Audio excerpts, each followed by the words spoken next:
ایک تو شاہد صاحب ہمیں اب اس غلط فہمی سے نکل جانا چاہیے کہ ہم وہ فاسٹ بالنگ کی جو نیشن جو ہمیں کہا جاتا تھا اب وہ ہم نہیں ہیں.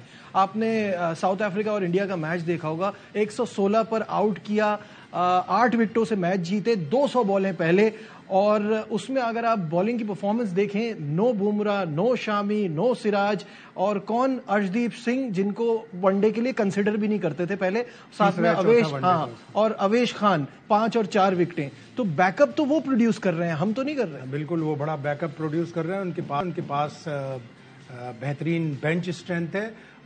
مجھے یاد ہے اچھی طرح 80s 90s میں جب ان کے پاس صرف اسپنر ہوتے تھے اور اسپنر کی بلبوتے پہ 3 اوور ایک اینڈ سے فاسٹ بالر نے کرایا, 2 اوور ایک اینڈ سے فاسٹ بالر نے کرایا, اور پھر 4 اسپنر آ گئے یا 3 اسپنر آ گئے. انہوں نے MRF اکیڈمی بنائی چنئی میں, اور وہاں پہ گلین میگرا آئے. وہاں سب سے پہلے تو ڈینس للی آتے تھے اور وہیں رہتے تھے وہ.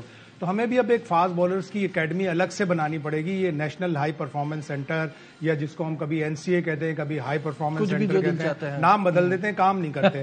تو ہمیں ایک فاسٹ بالرز کی اکیڈمی بنانی پڑے گی. ایسا نہیں ہے کہ ہمارے پاس فاسٹ بالر نہیں ہے, ہمارے پاس فاسٹ بالر ہیں, لیکن ہم نے آج تک ان کو مینج نہیں کیا. آج میں اس کا پریزیڈنٹ کپ جو چل رہا ہے, 4 ڈے ٹورنامنٹ چل رہا ہے فرسٹ کلاس, اس میں دیکھ رہے تھے سمین گل ایک بہت اچھا بالر ہے, کافی عرصے سے کھیل رہا ہے, اور حالانکہ ابھی تک 24 سال کا ہی ہے. تو اس کو گروم کریں. اس کی کوئی 160 کے قریب فرسٹ کلاس وکٹیں ہیں. تاج ولی ایک بہت اچھا فاسٹ بالر تھے, وہ بڑے تھے. ضیاء الحق ایک بڑا اچھا فاسٹ بالر تھا, غالباً لیفٹ آرم فاسٹ بالر, وہ امریکہ چلا گیا غالباً, مجھے پکا نہیں پتا.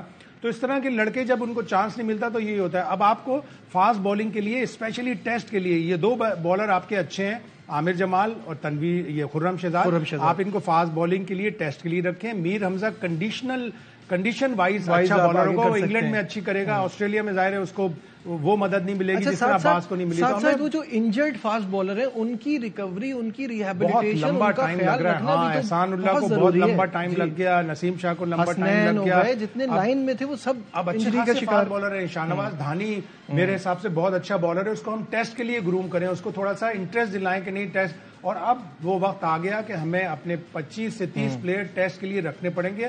انہیں ایک بڑا کانٹریکٹ دینا پڑے گا تاکہ وہ لیگوں کے پیچھے نہ جائیں. اچھا, جلدی سے اس پہ سلیکشن پہ بات کر لیتے ہیں. سلیکشن سے آپ کتنا مطمئن تھے اس ٹیم کی, اور ساتھ میں جو حفیظ نے نعمان علی کے حوالے سے بات کی ان کی فنگر کو لے کے, تو اس کے حوالے سے بتائیے گا کہ یہ ہمیں تو کسی کو نہیں پتا تھا. ڈیبیٹیبل سلیکشن تھا کہ آپ ایک ہی ٹیم میں 2 آل راؤنڈر سوچ کے کھلا رہے ہیں کہ عامر جمال بھی رن بنائے گا 10ویں نمبر پہ, فہیم اشرف بھی بنائے گا.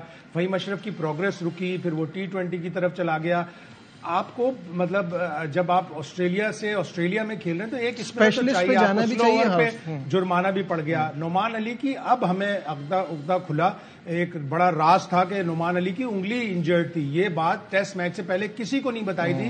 وہاں پہ جتنے بھی جرنلسٹ ہیں ان سے بھی میں نے پوچھا, میڈیا والے سے بھی پوچھا, حسن علی کیا انجرڈ ہے؟ انہوں نے کہا نہیں, حسن علی انجرڈ نہیں ہے. نعمان علی انجرڈ ہے؟ نہیں, نعمان علی انجرڈ نہیں ہے. اب حفیظ نے کل آ کے پریس کانفرنس میں یہ کہا نہیں, نعمان علی انجرڈ تھے اس لیے ان کو سلیکٹ نہیں کیا. ہمارے لیے تو بہت بڑی سرپرائزنگ بات تھی, پتہ کسی کو بھی نہیں تھا. اچھا, جہاں سلو اوور ریٹ کی بات کی ہے وہ بھی ناظرین کو بتا دیں کہ Pakistan penalized for their slow over rate ان پر ٹیسٹ. 10% جو ہے وہ میچ فیس, اور 2 ورلڈ ٹیسٹ چیمپئن شپ کے پوائنٹس. ویسے ہی ہماری پرفارمنس اس ورلڈ ٹیسٹ چیمپئن شپ میں کیا ہوگی, ساتھ میں ہمارے 2 پوائنٹس بھی چلے گئے ہیں. خیر, اب ہمیں باکسنگ ڈے ٹیسٹ میں کیا کرنا ہے شاہد صاحب؟ ہم نے کیا کرنا ہے, جب شکاری کے سامنے شیر آ جائے اور اس کے بعد گولی نہ ہو تو کرنا تو شیر نہیں ہوتا. شکاری کچھ بھی نہیں کر سکتا. تو شکاری ہے آسٹریلیا والے, وہ شکار کریں گے, ہم تو بس ان کے رحم و کرم پہ ہوں گے. لیکن تھوڑا مقابلہ کریں, تھوڑا فائٹ کر کے ہاریں, لمبی باریاں لیں. اگر کریز پر رک رہے ہیں تو رنز بھی بنائیں, اسٹرائک روٹیٹ کریں. جب تک آپ بالر کے اوپر پریشر نہیں ڈالیں گے اسٹرائک روٹیٹ کر کے, اگر لیفٹ ہینڈر کھیل رہا ہے امام الحق اور سامنے رائٹ ہینڈر, تو بالر کو اپنی لائن چینج کرنی پڑے گی. رن لیں, اسٹرائک روٹیٹ کریں. اگر آپ اسٹرائک روٹیٹ نہیں کریں گے تو بالر کے اوپر بھی پریشر نہیں آئے گا. اگین ڈراپ ان پچ ہوگی. اس پچ پر, اس وینیو پر آسٹریلیا پچھلے دونوں ٹیسٹ ماشاءاللہ سے اننگ سے جیتا ہے, ایک انگلینڈ کے اگینسٹ, ایک ساؤتھ افریقہ کے اگینسٹ. ٹاس جیتتے ہیں, پہلے فیلڈنگ کرتے ہیں, پہلے بالنگ کرتے ہیں, اوپوننٹس کو اڑا دیتے ہیں. لیکن جو اس سے پچھلا ٹیسٹ تھا انڈیا والا, اس میں آسٹریلیا نے پہلے بیٹنگ کی اور 150-160 رنز پر آل آؤٹ ہو گئے, اور وہ ٹیسٹ میچ انڈیا سے ہار گئے.